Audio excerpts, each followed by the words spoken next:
Hi, I'm Cindy Shumaker, and I help people struggling with grief unpack and manage all their emotions with ease and grace. One of the most common questions I get is, Cindy, why or how does tapping work?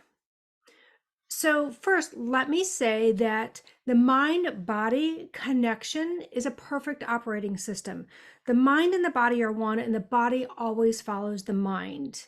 So, we need to keep this in mind in order to answer how tapping works. Your brain is the smartest thing about you, and it's always trying to keep you safe. You have your conscious awareness, but it's the subconscious that's the smartest part and is always driving the bus. It has captured all your life experiences. It has sorted and filed all of them for future reference. And it doesn't view those experiences as good or bad. Just like any computer system, it's neutral. It grabs everything based on your five senses, everything you saw, you heard, felt, taste, smelled. And what it does is it takes those five senses and it links it to that experience. When it senses you may be in danger, it scans all your past experiences for similar or familiar situations, and it pops that into your consciousness when it detects that you need to be on high alert, like smelling the same cologne as your rapist, or hearing the same song that was playing when you and your partner broke up. You feel triggered, and your mind goes back to that original experience. And then what happens is you start feeling these sensations in your body, like your heart might be racing. You might actually well up in tears, hear that, or feel that lump in your throat. You may hear their voice, their words, their tone. You may, in your mind, see their face, that look. And you respond immediately at this conscious level, which is why you feel triggered. And many times you don't even know why. Your brain is keeping you alive. It is working exactly as it was meant to do.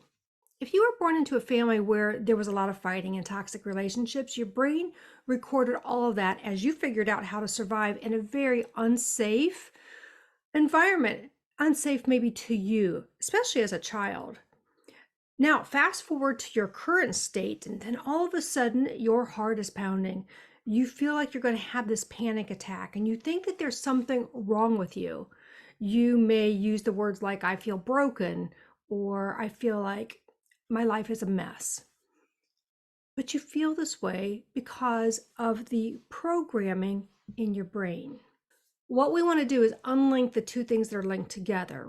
Remember the cologne and the rapist, the song and the breakup? Your brain wired those together in the past. So how do we change that programming? How do we update what we already hold in the subconscious? So this is where tapping comes in. It's a pattern interrupt. So let me simplify that concept for those of you that have never heard about a pattern interrupt and wonder what that is. So have you ever been having a conversation with someone and then someone else walks in and interrupts that conversation? Then when they leave, you try to resume your original conversation and you can't remember what you were talking about. You have to think hard to recall the details. What were we talking about? That is how tapping works when you use it deliberately as a pattern interrupt. So let's say you're triggered, all those feelings come flooding back. You feel the sensations in your body.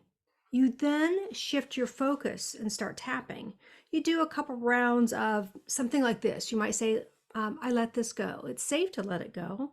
I'm safe as I'm letting this go. I just let it go. Grab your wrist, take a deep breath in, blow it out. Peace. Then you go to your happy place for about 15 to 30 seconds, really stepping into that, feel the feel good sensations of wherever you're going in your happy place. And then you go back to your problem and notice how it's changed. The intensity will usually come down. The visuals that you had in your head may have gotten a little bit fuzzier, but it does change. What happened is that your brain updated that original memory when you interrupted it. Your brain was heading in one direction, and by interrupting it, it changed directions. If you do that over and over, eventually it won't bother you anymore. It may take you 10 minutes or 10 hours, but it's going to eventually change. You just have to rinse and repeat that process as long as it takes. When a client comes to me with a problem, a story, that's just the symptom, and I know that. The link to solving their problem is in the subconscious. The rest of that story is buried. I'm just getting the tip of the iceberg from the client. And then we have to do some investigative work. We have to get curious. Even in my grief and loss clients, many times it is this compounded grief from events in the past that they did not deal with. And what happens is that builds up in layers until one day they feel like they're going to go off the deep end and they don't know why. When you revisit a painful memory over and over, your brain is updating that as well. It may feel like you're thinking the same thing over and over again, but what's happening is you're piling more bad stuff on top of the original memory, more emotional stuff. You're building this great system inside of you of being miserable. And you update your brain, you update that original event with bigger problems. The more fear, sadness, or depressed feelings that you have, the bigger it gets. It's like this snowball that just keeps getting bigger as it rolls downhill. Then it gets so big, you can't get out of bed. You don't want to go outside. You don't want to leave your house. Your self-care goes down the toilet because of what you're doing inside your head. And remember that no one else is in your head, only you. You're the only one that can do this. And you do distort your outer world based on your internal programs. And then you distort reality to match what you hold inside of you. Learn how your mind works. Learn how to take control.